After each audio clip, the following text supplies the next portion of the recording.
امیر اہل سنت کی بارگاہ میں سوال ہے کہ ہمیں شب برات کیسے گزارنی چاہیے؟ شب برات یہ سراپا رحمت اور برکت ہے۔ الحمدللہ اس کا تو ایک ایک لمحہ جو ہے یہ عبادت میں گزرنا چاہیے۔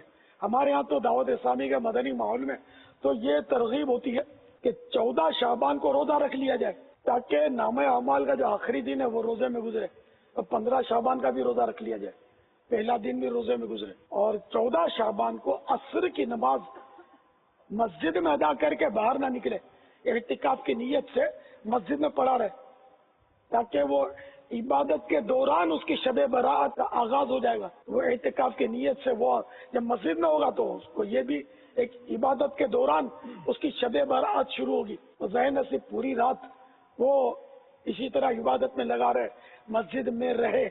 فیضان مدینہ میں الحمدللہ ترکیب ہوتی ہے کہ 14 شعبان المعظم کو عصر کی نماز کے بعد کثیر عاشقان رسول جمع ہو جاتے ہیں، اور کچھ نہ کچھ مدنی پھول بھی ہوتے ہیں اور مناجات بھی ہوتی ہے، ترکیب بن جاتی ہے۔ مغرب کی نماز کے بعد لنگر رضویہ فیضان مدینہ میں، کیونکہ ایک تعداد ہمارے یہاں روزہ رکھتی ہے، نوافل پڑھے جاتے ہیں، یاسین شریف کی تلاوت ہوتی ہے، اس کا طریقہ آقا کا مہینہ میں لکھا ہوا ہے، اور پھر عشاء کی نماز کے بعد بیان، مدنی مذاکرہ، اجتماع ذکر و نعت، پھر سحری کی ترکیب ہوتی ہے، عاشقان رسول روزہ رکھتے ہیں، اور یوں مطلب الحمدللہ عبادت میں گزرتی ہے۔ واللہ تعالی اعلم ورسولہ اعلم عز وجل، وصلی اللہ تعالی علیہ وآلہ وسلم۔ صلو علی الحبیب صلی صلی اللہ اللہ تعالی تعالی علی محمد۔ علی محمد۔